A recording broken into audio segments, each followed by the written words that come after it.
আমরা শুরু করলাম পাল সেন যুগ যেভাবে শেষ করেছিলাম আমরা, মানে প্রাচীন ভারতের ইতিহাস আমরা বলে দিয়েছিলাম এবং বলেছিলাম যে মধ্যযুগের ইতিহাস বলতে গেলে আমাদের শুরুটা করতে হয় প্রাক সুলতানি যুগ থেকে। এই প্রাক সুলতানি যুগ বলার আগে একটু বলে রাখি যে উড়ান পাঠশালার পক্ষ থেকে আমি ইতিহাসের মাস্টারমশাই দেবাশিস সাহা যে SLST ক্লাস 9, 10 এবং 11, 12 ক্লাস শুরু করছি, তার একটা নতুন অধ্যায় শুরু হচ্ছে, যেহেতু এটা মধ্যযুগের ইতিহাস বলে। ঠিক তাহলে প্রাক সুলতানি যুগ থেকে যে আমাদের কতগুলো তথ্য জানতে হবে, সেটা হচ্ছে কিভাবে শুরু হলো, কিভাবে ইসলামের সংস্পর্শে ভারত এলো। খুব সংক্ষিপ্তভাবে আমরা একটু জেনে নেব যে প্রাক সুলতানি যুগ শুরু হওয়ার সঙ্গে সঙ্গে আমাদের পয়গম্বর বা আমাদের নবীর একটা সম্পর্ক আছে। নবী মানে হজরত মুহাম্মদ, যিনি আমাদের জন্মগ্রহণ করেছিলেন কোথায়? আরবের মক্কাতে, তাই তো 570 খ্রিস্টাব্দে, এবং তিনি দেহ রাখেন 632 খ্রিস্টাব্দে। মানে সেই হিসেব ধরলে 62 বছর বয়সে তার হচ্ছে জীবনাবসান হয়। এইটুকু সময়ের মধ্যে আমরা জানি খুব ভালো করে যে 622 খ্রিস্টপূর্বাব্দে তিনি মক্কা থেকে যখন মদিনা যাত্রা করেছিলেন, সেই সময়টা হচ্ছে হিজরি এরা ঘোষণা করা হয় বা হিজরি এরা গণনাও করা হয়। এবং ঠিক তার 7 বছর বাদে মানে 629 খ্রিস্টাব্দে যে আরবের মুসলিম বণিকরা আমাদের ভারতবর্ষের মালাবার কোস্টে ব্যবসা করতে আসতো, তাহলে মালাবার উপকূলে যখন ব্যবসা করতে আসতো তখন ওদের মনে হয়েছিল যে একটা প্রেয়ার রুমের জন্য একটা মসজিদের দরকার, এবং সেই মসজিদ যিনি তৈরি করেছিলেন সেই ভদ্রলোকের নাম ছিল আমাদের আবু ইবন দিনার, এবং চেরুমান জামা-ই মস্ক নামে একটি মসজিদ উনি নির্মাণ করেছিলেন। যাই হোক, এবার বলছে হিস্টোরিয়ান স্ট্যানলি লেনপুল যে ভারতবর্ষ কবে কিভাবে ইসলামের সংস্পর্শে আসে, যখন এই মুসলিম বণিকরা সরাসরি ঢুকে যায় কোথায়? এই মুসলিম বণিকরা সরাসরি ঢুকে যায় আমাদের এই মালাবার কোস্টে, মনে থাকবে। তাহলে মালাবার উপকূলে যখন এই আরবীয় মুসলিম বণিকেরা আসে, তখনই কিন্তু আমরা দেখতে পাই যে সংস্পর্শে চলে আসে কারা? আমাদের ভারতীয়রা। এই মালাবার উপকূলের ভারতীয়রা ইসলামের সংস্পর্শে আসে। এটা ফার্স্ট স্টেজ বললাম। এবার দেখো, হজরত মুহাম্মদের পর 4 জন খলিফা হয়, আবু বকর, ওমর, উসমান আর আলী। এই খলিফা ওমরের সময় থেকেই ভারত দখলের চেষ্টা করা হয়, সিন্ধু দখলের চেষ্টা করা হয়। বুদাইল নামে একজন ব্যক্তিকে পাঠানো হয়, কিন্তু তিনি মারা যান, ব্যর্থ হন। কিন্তু যখন আমাদের খলিফা আব্দুল ওয়ালিদের সময়টা আসে, সেই আব্দুল ওয়ালিদের সময় আমরা দেখতে পাই যে আমাদের সেখানকার যিনি সেনাপতি মুহাম্মদ বিন কাসেম, তিনি আমাদের এই সিন্ধু আক্রমণ করতে আসেন। এবং সেই সময় আমাদের যিনি আরবের গভর্নর ছিলেন, আরবের এই গভর্নরের নাম ছিল মনসুর বিন হাজ্জাজ, ঠিক আছে। এবং সেই সময় আমাদের এখানে ঢুকে যান কে? আমাদের মুহাম্মদ বিন কাসেম। এবং যে যুদ্ধটা হয় তার নাম ব্যাটল অফ রাওয়ার। এই রাওয়ারের যুদ্ধে তিনি আমাদের রাজা দাহিরকে পরাস্ত ও নিহত করেন, এবং রাজা দাহির হয়ে যান মুসলিম আক্রমণে প্রথম হিন্দু শহীদ, ঠিক। এবং একই সাথে দাহিরের স্ত্রী রানী দেবী প্রতিরোধ করার চেষ্টা করেন, তিনিও আহত হয়ে পরবর্তীকালে নিহত হন। এবং দাহিরের 2 বোন, এই 2 বোন নয় 2 মেয়ে, তাই তো, সূর্যা দেবী এবং পরামাল দেবী, তারা দুজন হচ্ছে বন্দিনী হন। এবং এই যে ঘটনাটা আমি ব্যাখ্যা করছি, এই ঘটনাটা পাওয়া যায় আমাদের এক অজানা এক আরবীয় বা জনৈক এক আরবীয়, যার লেখা বইটার নাম ছিল কি? যার লেখা বইটার নাম হচ্ছে ছাঁচনামা। এই ছাঁচ ছিল রাজা দাহিরের বাবা, তার নামে বইটা লেখা হয়েছিল ছাঁচনামা। তাতে এই বিবরণটা আমরা পাই। অনেক ছোট ছোট ঘটনা এর মধ্যে জড়িত আছে। প্রথম জহর সিস্টেম এই রাওয়ারের যুদ্ধ চলার সময় হয়েছিল, ঠিক আছে, রানী দেবীর নির্দেশে।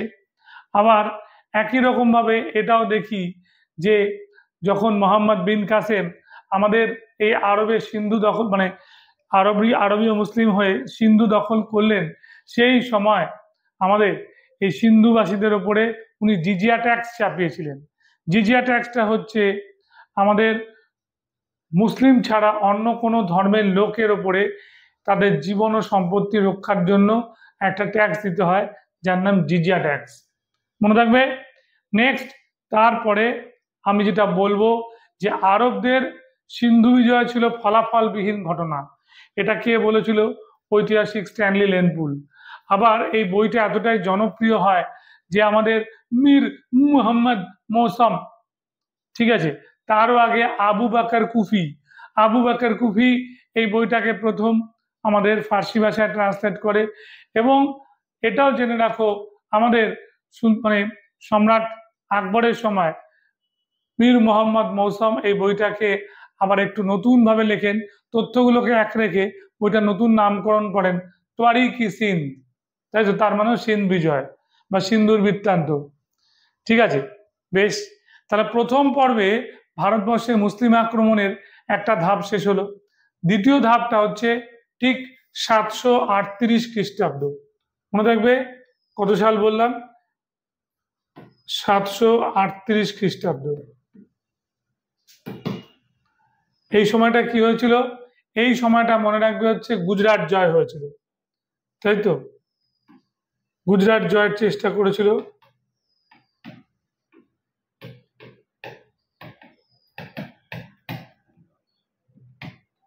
কিন্তু সফল হয়নি। গুজরাট জয়ের চেষ্টা সফল হয়নি। ঠিক আছে, মনে রাখবে এটা। এই যে গুজরাট জয় আমাদের সফল হলো না, ঠিক, এবং সেটা হচ্ছে 738, এই যে সালটাও দেখা আছে এখানে। আমাদের বিক্রমাদিত্য টু, রাজা দ্বিতীয় বিক্রমাদিত্য এবং রাজা দ্বিতীয় বিক্রমাদিত্যের সঙ্গে সঙ্গে যারা ছিল তারা হচ্ছে রাষ্ট্রকূট এবং আমাদের এই একই সঙ্গে প্রতিহার, তাই তো, এরাও কিন্তু সাহায্য করেছিল। কিন্তু এখানে আমাদের সম্পূর্ণভাবে জয় হয়েছিল বিক্রমাদিত্য টু এর। এখানে আরবরা 738 সালে গুজরাট জয় করতে পারেনি। নেক্সট, এর পরের যে পর্বটা রয়েছে সেটা হচ্ছে 962 খ্রিস্টাব্দে আমাদের সেন্ট্রাল এশিয়াতে গজনি বলে একটা জায়গা আছে, সেখানে ইয়ামিনী ডাইনেস্টি যিনি ফাউন্ডার ছিলেন, প্রতিষ্ঠা করেছিলেন, তার নাম ছিল কি? আলাপ্তগিন। কি নাম বললাম? আলাপ্তগিন। ঠিক আছে,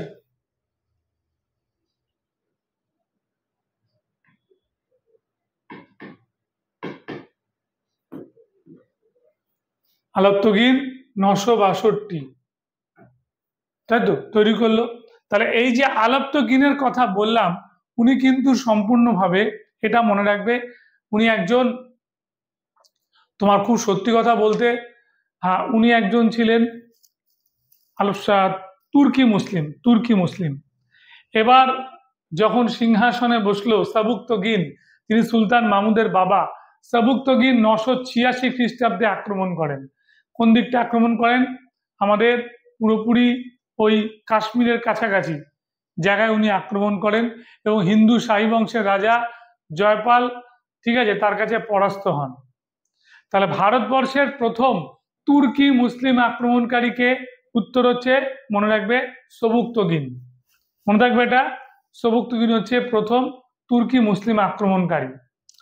সবুক্তগিনের পর আমরা দেখতে পাই 998 খ্রিস্টাব্দে সিংহাসনে বসেন সবুক্তগিনের সুযোগ্য পুত্র সুলতান মাহমুদ। এবং সুলতান মাহমুদ 998 খ্রিস্টাব্দে বসার পর 1000 খ্রিস্টাব্দ থেকে 1027 খ্রিস্টাব্দ পর্যন্ত তিনি 17 বার ভারত আক্রমণ করেন।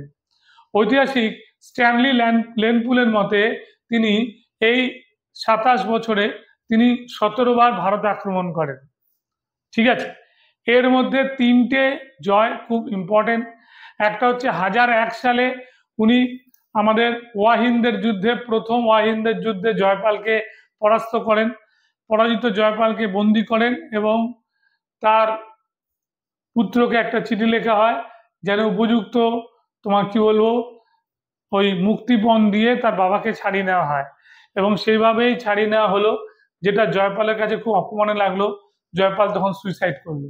তখন তার সুযোগ্য পুত্র আনন্দপাল সে আবার 1008 থেকে 1009 দ্বিতীয় ওয়াহিদের যুদ্ধে মামুদের সঙ্গে যুদ্ধ করলে পরাজিত হন। মামুদ এবারও বিজয়ী হন। মামুদ নিজেকে বলতেন ইয়ামিন উদ্দৌলা, মনে রাখবে ইয়ামিন উদ্দৌলা বলতেন। এবং সুলতান মাহমুদ এর পরে 1025 থেকে 26 খ্রিস্টাব্দের মধ্যে যে জায়গাটা জয় করেন সেটা হচ্ছে, তোমরা মনে রাখবে, আমাদের গুজরাটের সোমনাথের মন্দির। সোমনাথ মানে শিবের মন্দির, ঠিক আছে, একটা ব্যাপক পরিমাণে লুটতরাজ চালান, ঠিক আছে। এই শিবের মন্দির ভেঙে ওখান থেকে সোনা নিয়ে আসেন এবং গর্ভগৃহ ভেঙে ওখান থেকে তিনি সোনা গয়না জহরত নিয়ে আসেন। এবং উনি যখন চলে যাচ্ছেন, মানে উনি যখন এখানে চলে যান, তখন গুজরাটের শাসনকর্তা চালুক্য সোলাঙ্কি রুলার, গুজরাটের শাসনকর্তা চালুক্য সোলাঙ্কি রুলার, ঠিক আছে, যার নাম ছিল আমাদের প্রথম ভীমদেব, উনি কিন্তু কোনো প্রতিরোধ গড়ে তুলতে পারেন। সুলতান মাহমুদের এই যে মানে আক্রমণ, তারপরে যাত্রা তাকে বাধা দিলে 1027 খ্রিস্টাব্দে শেষবারের জন্য উনি ভারতের জারদের সঙ্গে যুদ্ধ করেন। শুনলে তোমরা অবাক হয়ে যাবে, সুলতান মাহমুদ কিন্তু কাশ্মীর একবারও জয় করতে পারেননি, যেটা সবুক্তগিন করতে পেরেছিল কিছুটা হলেও, সেটা মাহমুদ পারেননি। মাহমুদকে ঐতিহাসিক ভিনসেন্ট আর্থার স্মিথ বলেছেন একজন ডাকাত লুটেরা, ঠিক আছে, এই বলে সম্বোধন করেছেন। সুলতান মাহমুদকে বলা হয়েছে বুত শিকান বা বাত শিকান। বুত শিকান মানে হচ্ছে মূর্তি ধ্বংসকারী, ঠিক আছে। 1016 থেকে 17 খ্রিস্টাব্দের মধ্যে সুলতান মাহমুদের সঙ্গে ভারতে এসেছিলেন এক পণ্ডিত, যার নাম হচ্ছে কি আবু রাইহান মুহাম্মদ ইবন আহমদ আল বিরুনি। এই আল বিরুনির লেখা বই 1030-এ উনি লিখেছিলেন কিতাব উনফিন তহকিকি মালি উল হিন্দ, যাকে আমরা সংক্ষেপে বলি কিতাবুল হিন্দ, ঠিক আছে, মনে রাখবে। এইবার এই সুলতান মাহমুদ আল গেমাস বলে একটা বই লিখেছিল, যেটা ইউক্লিডের জিওমেট্রি ট্রান্সলেশন ছিল, এটা মনে থাকবে। এবং উনি আল নজম আল তানজিম এই নামেও আরো দুটো বই লিখেছিলেন।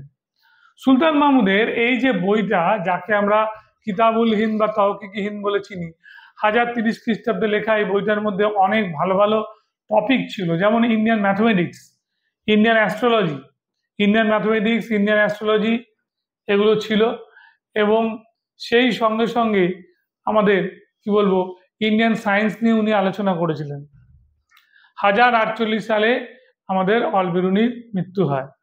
অল বিরুনি ছাড়াও ছিলেন সুলতান মাহমুদের সভাকবি, যার নাম ফিরদৌসি। ফিরদৌসির লেখা বইয়ের নাম শাহনামা। এই বইটা এতটাই জনপ্রিয় যে আজও এই বইটা সমাদৃত। এবং এই শাহনামা লেখক ফিরদৌসিকে বলা হতো হোমার অফ দ্য ইস্ট, ঠিক আছে, হোমার অফ দ্য ইস্ট। বেশ, তাহলে প্রাচ্যের হোমার বলা হতো। এবং এরপরেই আমরা আরেকজনের কথা বলবো, তার নাম ছিল আবু নাসের বিন উদ্বি, যে সুলতান মাহমুদের সভা ঐতিহাসিক। এই আবু নাসের বিন উদ্বির লেখা বইয়ের নাম কি? আবু নাসের বিন উদ্বির লেখা বইয়ের নাম তোমরা জানবে কিতাবুল ইয়ামিনী, মানে ইয়ামিনী বংশের ইতিহাস। সেখানে তিনি বলছেন সুলতান মাহমুদের ভারত আক্রমণ ছিল হচ্ছে জিহাদ বা হোলি ওয়ার, পবিত্র যুদ্ধ, মনে থাকবে। সুলতান মাহমুদের সময় আর একটা ঘটনা তোমাকে মনে রাখতে হবে, যে সুলতান মাহমুদ হচ্ছে প্রথম লোক যে মুদ্রার একটা পিঠে উনি কি করতেন, মুদ্রার একটা পিঠে সংস্কৃতে লিখতেন। মুদ্রার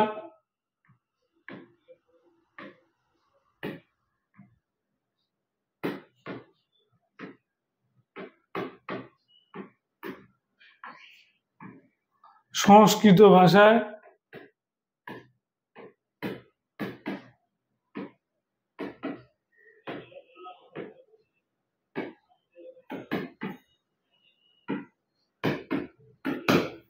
সংস্কৃত ভাষা ব্যবহার করে,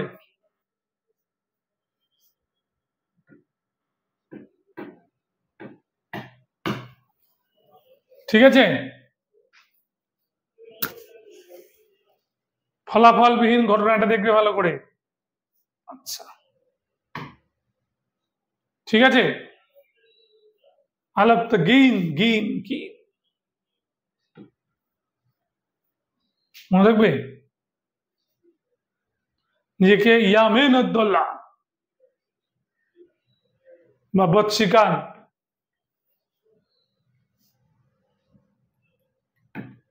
বাদশিকান তো ওটা পড়েনি, লিখে দিলাম। ঠিক আছে, মনে রাখবে এটা। তাহলে সুলতান মাহমুদের এখানে সব জিনিসগুলি বলা হলো, এবং আমাদের এটাও মনে রাখবে ঠিক তার পরেই সুলতান মাহমুদের পরেই যিনি ভারত আক্রমণ করতে এগিয়েছিলেন তার নাম কি? তার নাম ছিল হচ্ছে আমাদের উৎকি হয়ে গেছে, উৎকি আবার উদ্বি।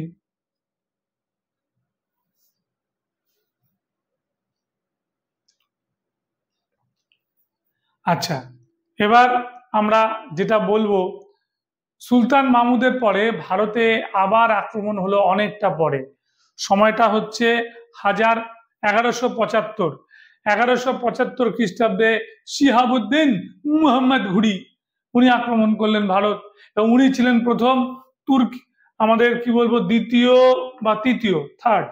তৃতীয় তুর্কি মুসলিম আক্রমণকারী। ঠিক আছে,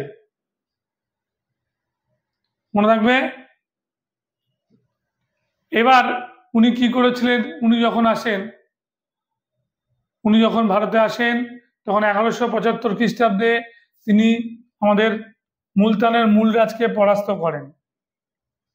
ঠিক আছে, কিন্তু 1171 খ্রিস্টাব্দে তিনি চালুক্য সোলাঙ্কি রুলার যার নাম ছিল ভীমদেব টু এর কাছে আবার পরাস্ত হন।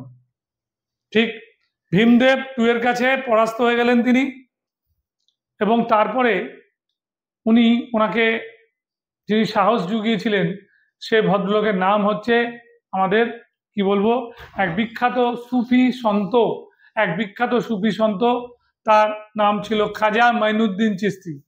খাজা মাইনুদ্দিন চিশতির ইন্সপিরেশনে কি হলো, উনি আমাদের আবার যুদ্ধ করলেন, এবং এই যুদ্ধ করার সময় আগেই বলেছিলাম যে 1178 খ্রিস্টাব্দে কায়দারার যুদ্ধে উনি যখন চালুক্য রুলার বা চালুক্য শাসক দ্বিতীয় ভীমদেবের কাছে পরাস্ত হলেন, তখন তিনি অনেক ট্রেনিং নিলেন, এবং 1191 সালে তিনি হেরে গেলেন আজমির এবং দিল্লির শাসনকর্তা, ঠিক আছে, আমাদের চৌহান বংশীয় রাজা তৃতীয় পৃথ্বীরাজের কাছে।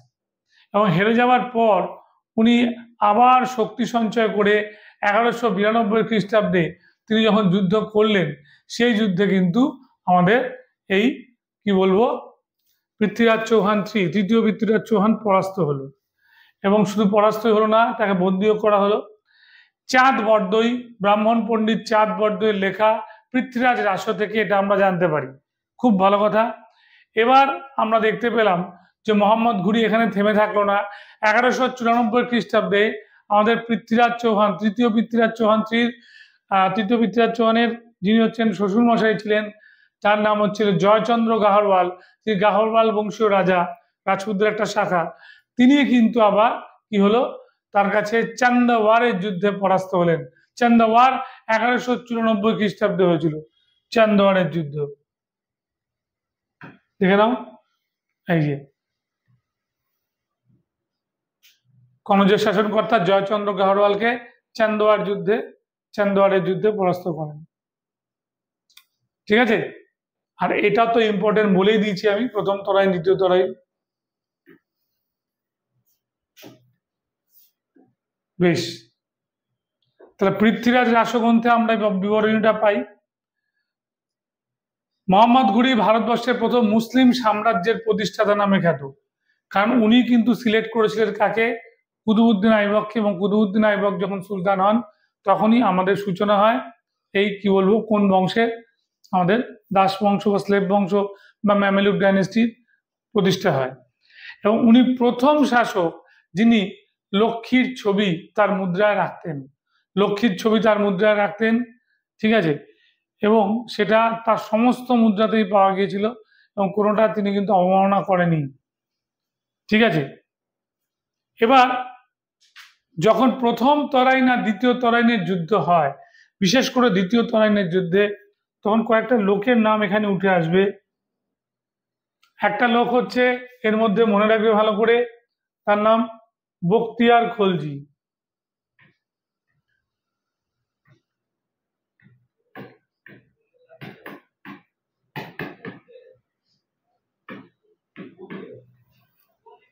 ঠিক, বখতিয়ার খলজি।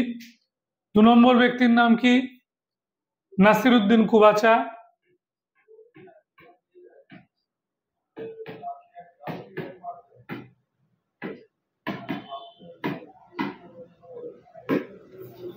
তৃতীয় ব্যক্তির নাম হচ্ছে তাজউদ্দিন ইলদুজ।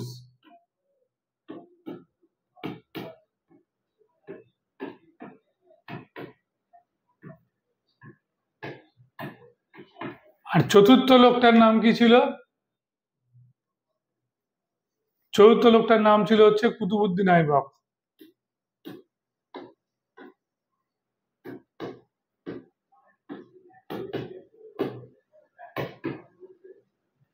এই কুতুবউদ্দিন আইবককে, ঠিক আছে, এই কুতুবউদ্দিন আইবককে তিনি সেভাবে মুক্ত করে যেতে পারেননি। কিন্তু তাকে বলেছে যে তুমি নামেই দাস, কিন্তু তুমি কাজে দাস নও, তুমি স্লেভ নও। সে, এই কুতুবউদ্দিন আইবক নিজেকে মুক্ত করেছিল 1208 সালে। কিন্তু বখতিয়ার খলজি, নাসিরউদ্দিন কুবাচা, তাজউদ্দিন ইলদুজ, এরা এই 4 জনই সমকক্ষ ছিল। 4 জনের যুদ্ধে অংশ নিয়েছিল, খুব ভালো কৃতিত্ব দেখিয়েছিল। কিন্তু আলটিমেটলি যেটা হলো, এই নাসিরউদ্দিন কুবাচার মেয়েকে বিয়ে করেছিল কুতুবউদ্দিন আইবক। আর তারপরে দেখা যায় যে এই 3 জনের মধ্যে কুতুবউদ্দিন আইবককে বাদ দিলে আমাদের নাসিরউদ্দিন কুবাচা, আলাউদ্দিন, এই তাজউদ্দিন ইলদুজ এবং বখতিয়ার খলজির সঙ্গে ইলতুৎমিশের রিলেশন কিন্তু সেরকম ভালো ছিল না, ঠিক তো? এবং এটাও আমরা দেখেছিলাম যে সেটার পরিপ্রেক্ষিতে কি হয়েছিল, ওদের মধ্যে একটা সংঘাত হয়েছিল। খুব ডিপ্লোম্যাটিক্যালি কুতুবউদ্দিন আইবক সামলে দিয়েছিল এটাকে, যখন তাকে সুলতান ঘোষণা করা হয়। কিন্তু এটা ফেস করেছিল পরবর্তীকালে ইলতুৎমিশ। ঠিক, তাহলে প্রাক সুলতানি যুগে আমাদের যা যা বলার ছিল, যা কিছু ছিল, আমাদের এটা শেষ হলো। এবং ঠিক এর পরেই আমাদের শুরু হয়ে যাবে হচ্ছে দিল্লি সুলতানি বংশ, যেখানে আমরা স্লেভ ডাইনেস্টি থেকে পুরো টানা খলজি ডাইনেস্টি অব্দি বলবো।